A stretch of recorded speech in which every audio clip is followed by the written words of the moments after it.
They say, some roads remember. It's not just the asphalt beneath the tires, or the endless lines of pine trees blurring into the night.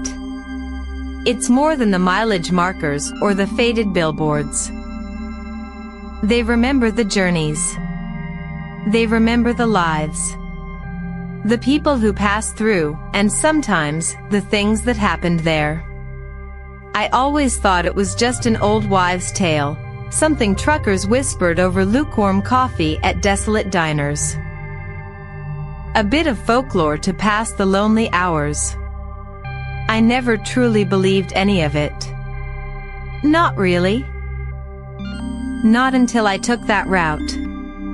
The one they'd assigned me, a new stretch of highway I'd never driven before. The one where, over and over again, I kept picking up the same man. It was a Tuesday night, late. The kind of night where the world outside the cab just disappears into a dark, rainy blur. I was on Interstate 17, a long stretch through what felt like endless wilderness, heading south. New territory for me. The hum of the engine, the steady swish of the wipers, it was the usual rhythm of the road. Comfortable. Solitary. But even then, there was something, a quietness. Not just the absence of other cars, but a kind of deep, waiting silence in the air, pressing in from the dark forests. It felt heavier than usual. Like the road itself was holding its breath. Then I saw him. Just a silhouette really, standing by the shoulder. No light around, just the faint glow from my headlights picking him out of the gloom. Young man. Backpack. Thumb out. I usually don't pick up hitchhikers, especially not on remote stretches. But it was late, raining hard, and he just looked stuck. So I slowed down, pulled over. He got in, quiet as a mouse. Smelled faintly of damp earth and something else, something metallic. We exchanged a few words. His voice was soft, almost a whisper. Said he was headed to the next town over, about 50 miles up. I dropped him off at a gas station turnoff and drove away. Didn't think much of it. Just another good deed on a long night. The miles kept rolling. The rain lightened to a drizzle, then stopped altogether. I drove for hours, the truck a steady rumble against the vast quiet of the highway. The new route felt endless, stretching out under a sky that never quite seemed to brighten. I stopped at a familiar truck stop further down the line, filled up the tanks, grabbed a fresh coffee, checked my logs, made a quick call to dispatch. Everything was by the book. Normal. But even as I went through the motions, a small, persistent thought kept nagging at the back of my mind. The hitchhiker. How out of place he seemed. How quiet. It wasn't enough to disrupt my rhythm, but it was there, a faint, dissonant note in the hum of the night. Hours later, I was back on the road. The sun was thinking about rising, painting the eastern sky in bruised purples and grays. I was still on Interstate 17, but a good couple hundred miles from where I'd picked up the first guy. Or so I thought. As I crested a gentle rise, my headlights swept across a familiar sight. There, on the shoulder, standing in exactly the same posture, wearing what looked like the exact same dark jacket and backpack, was him. The hitchhiker. My stomach twisted. It couldn't be. Not here. Not again. It was the same spot. The same bend in the road, the same patch of scraggly brush. Everything. I felt a cold prickle start at the base of my neck. My mind immediately jumped to explanations. It had to be. Maybe I was just tired, hallucinating from the long hours. Or maybe it was a different person, just dressed similarly. It wasn't impossible, right? Maybe there's a certain look for hitchhikers out here. Or, less likely, the first guy somehow didn't get a ride, walked 50 miles back, then another couple 100 miles in the opposite direction, somehow beat me to this spot. No. That was ridiculous. But I clung to the idea of a different person. A coincidence. I told myself it was just my imagination, playing tricks in the pre-dawn gloom. I gripped the wheel tighter. I didn't slow down this time. I kept going. I drove on, the sun now fully up, casting long shadows. I made my scheduled delivery, unloaded, took a mandatory break. Grabbed a terrible coffee from the vending machine, tried to call my wife but got no signal. A few hours passed, enough time for logic to settle in. And then, the cold truth. There was no way anyone could have moved like that. No way a different person would be standing in the exact same manner, at what felt like the exact same spot on a brand new route for me. My rationalizations crumbled, leaving behind a hollow, empty space. A chilling certainty began to take root. This wasn't a coincidence.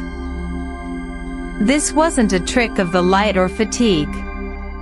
This was something else. The sun dipped below the horizon, plunging the highway back into oppressive darkness. The rain returned, harder this time, lashing against the windshield, making the world outside a blurry, impenetrable wall. My phone was still dead to the world, a useless block of plastic. No one to call. No one to talk to verify what I was seeing, to pull me back to reality. It was just me. The truck.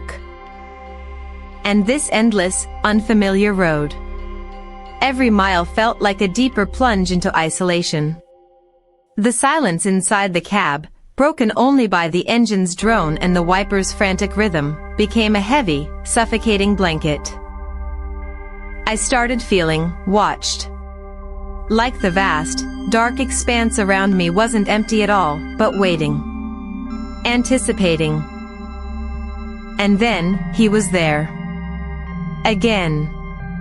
Standing by the side of the highway. But this time was different. He wasn't just a silhouette. The rain had paused, and my headlights caught him clearly. Same dark jacket. Same backpack. But he wasn't looking at the road. He wasn't looking for a ride. He was looking at me. Directly. Through the windshield. His face was indistinct, shrouded in shadow and distance, but I felt the weight of his gaze. It was a strange, knowing look. A look that said, "I've been waiting for you." My heart hammered against my ribs. I slammed on the brakes, the truck fishtailing slightly on the wet asphalt. A loud, terrible screech. My breath hitched. I threw open the cab door, fumbling for my heavy-duty flashlight. Heart pounding like a drum against my ribs, I swung out, landing hard on the wet pavement. The beam of the flashlight cut through the rain and fog, a shaky, desperate searchlight. Nothing. Just the empty highway. The dark, silent trees. No one. Not a trace. Not a single footprint in the muddy shoulder. The spot where he'd stood was just empty. Utterly, unnervingly empty. The absolute absence of anything, after seeing him so clearly, was worse than seeing him again. Far, far worse. It solidified the impossible. My rational mind screamed for an explanation, but there was none to be found. Just the rain, and the road, and a cold dread settling deep in my bones. I stood there, soaked, shivering, unable to move. And then it hit me. A story. An old tale I'd heard years ago, from a grizzled veteran trucker in a dusty diner somewhere in Arizona. He'd talked about a certain stretch of highway, not this one, but a similar kind of isolated road. A vanishing hitchhiker. Always the same description. Always appearing in the same spot, over and over, on moonless nights. They called it a ghost road. Said it was where a terrible accident happened, years back. A young man, a hitchhiker, hit by a truck. Never found the body, just traces. And ever since, the road, it remembered him. Replayed the moment, the encounter. I'd dismissed it as morbid folklore, a campfire story for the road. But standing there, on this unfamiliar stretch of Interstate 17, with the rain falling silent around me and the vast, empty darkness, I knew. I finally understood. I climbed back into the cab, my hands shaking so badly I could barely turn the key. The engine sputtered to life. I pulled back onto the highway, driving slowly, my eyes darting to every shadow, every reflective surface. My heart was a frantic bird trapped in my chest. I couldn't outrun it. This road. It had me. And then I saw him again. Not outside. Not by the road. In the rearview mirror. Sitting in the back seat of my empty sleeper cab. Not looking at me. Not looking out the back window. He was staring straight ahead. Through the windshield. At the endless, dark highway stretching out before us. He was just riding. The same man. On the same road. He was just going home. And I was taking him.